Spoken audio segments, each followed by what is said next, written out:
Hello दोस्तों, स्वागत है आपका एक और धमाकेदार वीडियो में। और इस वीडियो में जैसा कि हमने थंबनेल पर देखा कि आईपीओ अलॉटमेंट गारंटीड मिले, हालांकि चांस ज़्यादा से ज़्यादा हो जाए उसके बारे में बात करूँगा। एक दो चीज़ नहीं, 10 से 12 पॉइंट्स में आपको बताऊंगा कि कैसे आपको आईपीओ मिलने के चांस बढ़ सकते हैं, क्या क्या आपको नहीं करना है और क्या क्या आपको करना है। दोनों चीज़ों के बारे में बात करेंगे। तो बिना टाइम वेस्ट करते हुए चलो फटाफट वीडियो को स्टार्ट करते हैं। तो सबसे पहला पॉइंट है कि भाई सबसे पहले तो भगवान से प्रार्थना करो, ठीक है, कि भाई आईपीओ लग जाए। ठीक है, तो ये मतलब कहने के कि पॉजिटिव आप होने से कि हाँ भाई आईपीओ लगेगा। एक नहीं, दूसरा नहीं, चौथा नहीं, पांचवा नहीं, हिम्मत मत हारना, कंटिन्यू अप्लाई करते जाओ, लगेगा जब। ठीक है, ये तो होगा बेसिक। दूसरा होगा भाई साहब आईपीओ में अप्लाई जरूर करना है। कभी ये क्या होता है ना कि ज्यादा हम विश्वास रख लेते हैं कि भला जी हो जाएगा, भगवान की मर्जी होगी, लेकिन आप अप्लाई नहीं करो तो देखो ऐसा तो नहीं होता, तो चलो मजाक था ये। तो अगले पे आते हैं। देखो काम की चीज़ है, एक पैन कार्ड से एक आईपीओ में अप्लाई करना है। मतलब एक आईपीओ में एक ही पैन कार्ड से एक बार अप्लाई करना है। पैन कार्ड में इसलिए बोल रहा हूँ कि डीमैट अकाउंट वो बोल रहा है, क्योंकि डीमैट अकाउंट आपके मल्टीपल हो सकते हैं। आपका एंजल वन में भी हो सकता है, जीरोधा में भी हो सकता है, ग्रो में भी हो सकता है, किसी में भी हो सकता है। तो अगर एक से ज़्यादा कर दिया तो भाई साहब एप्लीकेशन कैंसिल हो जाए।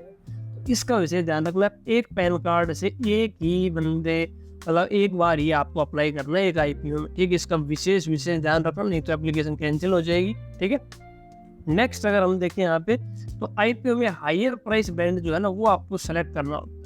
रिटेल में तो आई थिंक फिक्स होता है, तो एचएनआई वगैरह में ऑप्शन आता होगा, तो उसमें हायर बैंड जो है तो दो प्राइस होते हैं, जैसे 100 से 105 आपको सेलेक्ट करना होता है, ताकि अगर प्राइस उस पर लिस्ट होता है तो आपका कैंसिल ना हो। इस चीज़ का विशेष ध्यान रखना। अगला है डिटेल्स जो है आपको वो सही फिल करनी है। ठीक है, डिटेल्स में यूपीआई आईडी हो सकती है, आपने और कुछ डाल दिया इधर उधर, शेयर होल्डर्स में फंसा दिया, आपके पास शेयर है नहीं, राइट, शेयर होल्डर्स कैटेगरी में भी अप्लाई कर दिया, तो ऐसे काम नहीं करने हैं, उसमें आपका कैंसिलेशन चांस हो जाएगा। सबसे पहले तो आपको ये ध्यान रखना है कि भाई प्रोसेस जो आपकी तरफ से होगा वो सही होना चाहिए, अलॉटमेंट तो बाद की बात है। ठीक है, तो ये सारी गलतियां आपको बिल्कुल भी नहीं करनी है।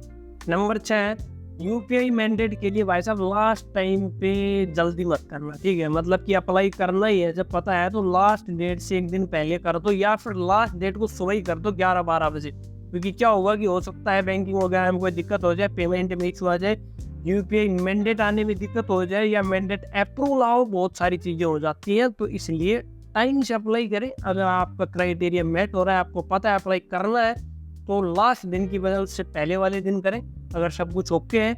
और अगर लास्ट दिन कर रहे हो तो सुबह 11-12 बजे से पहले अप्लाई कर दें। इस चीज़ का विशेष ध्यान। सबसे जरूरी बात है नंबर 7वां पॉइंट की एक पैन कार्ड से मल्टीपल लोट्स अप्लाई करने की बजाय मल्टीपल पैन कार्ड से सिंगल लोट में अप्लाई करो, तो चांसेस आपके बहुत ज़्यादा है। मतलब कि आपके पास मान लो कि भाई साहब 90,000 लाख रुपए है। ठीक है, नॉर्मली रिटेल का मेन बोर्ड का आईपीओ 15,000 का होता है।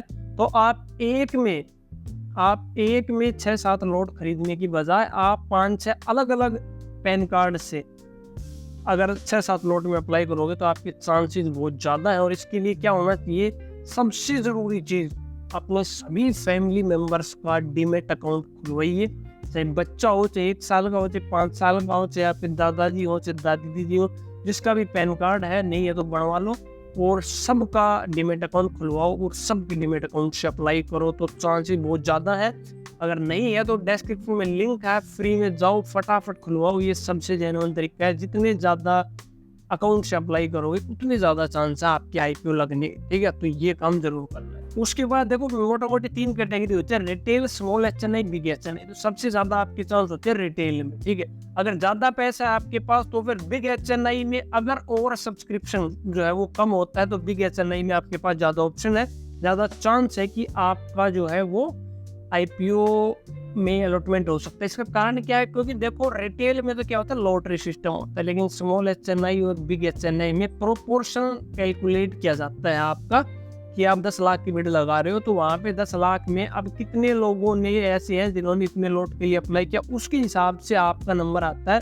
तो वहाँ पे चांस ज़्यादा है कि कुछ शेयर्स आपको मिल सकते हैं, क्योंकि उनकी मिनिमम लिमिट ज़्यादा होती है। तो स्मॉल एचएनआई और बिग एचएनआई में भी चांसेस ज़्यादा होते हैं, लेकिन इसमें भी आपको मिनिमम में ही करना है। ठीक है, और उससे भी पहले अगर आपके पास 10 लाख रुपए है मान लो, तो आपको क्या करना है, एक बिग एचएनआई में अप्लाई करने की बजाय 10 अगर आपके पास है तो 10 पहले रिटेल में करो, उसके बाद एक आप बिग एचएनआई में करो, तो चांसेस बहुत ज़्यादा है। तो मिनिमम पे खेलना है हमेशा। ओवर सब्सक्राइब आईपीओ में आपको मैक्सिमम पे नहीं भागना है कि मैं एक पे ही ज़्यादा कर दूंगा तो मेरे चांस बढ़ जाएंगे, ऐसा नहीं होगा। ये आपको सिर्फ बिग एचएनआई में हो सकता है, और वो भी कब, अब आपने रिटेल में कर रखा है और एक से 8 बिग एचएनआई में कर देते हो, ठीक है। रिटेल बहुत जरूरी है, उसमें एक लोट में अप्लाई आपको करना ही करना चाहिए। अभी मैंने आपको बताया था कि डिटेल्स आपको सही से भरना है। इसका क्या कारण था, बजाज की आईपीओ में भाई साहब 50 लाख एप्लीकेशन ऐसे थे जिन्होंने गलत भर रखा था, मतलब कि जो रिजेक्ट हो गई। अब देख लो 50 लाख लोग तो इतने मूर्ख हैं कि उनको यही नहीं पता कि भाई एप्लीकेशन भी सही से भरो, और ऑटोमेट तो तब होगा ना जब तुम एप्लीकेशन सही से भरोगे। तो सबसे पहली चीज़, एप्लीकेशन सही से भरो, अपनी सभी फैमिली मेंबर्स के डीमैट अकाउंट खुलवाओ, सभी के से अप्लाई करो, मिनिमम अप्लाई करो, एक लोट में रिटेल कैटेगरी में अप्लाई करो तो चांसेस बहुत ज़्यादा है वहाँ पे, ठीक है। लास्ट टाइम में जल्दबाजी मत करो, पहले अप्लाई करो, और लास्ट में भी करो तो 11-12 बजे से पहले अप्लाई करो। और एक एसएमई आईपीओ को बता देता हूँ, क्योंकि देखो एसएमई आईपीओ में क्या होता है, रिटेल और एचएनआई दो ही कैटेगरी होती है, इसमें स्मॉल बिग वाला कोई चेंज नहीं है। और इसमें एक और खास चीज़ है, आपको नहीं पता तो बता देता हूँ, इसमें बास्केट ऑर्डर के हिसाब से काम होता है। जैसे कि एक बास्केट में 1000 शेयर्स, तो आपको अगर बेचने होंगे, अलॉटमेंट होगा, तो आप 1000 ही बेच पाओगे, ऐसा नहीं कि उसमें से 500 बेच दोगे जैसे मेन बोर्ड में होता है। तो ये एसएमई की एक खास बात है। और ये हमने कम से कम 10 चीज़ें यहाँ पे डिस्कस की होंगी आईपीओ से रिलेटेड। की ट्रिक क्या है, ट्रिक ये है भाई, भगवान को मनाओ, पूजा पाठ करो, विश्वास रखो और निराश मत हो, लगातार अप्लाई करते रहो, लगेगा जरूर।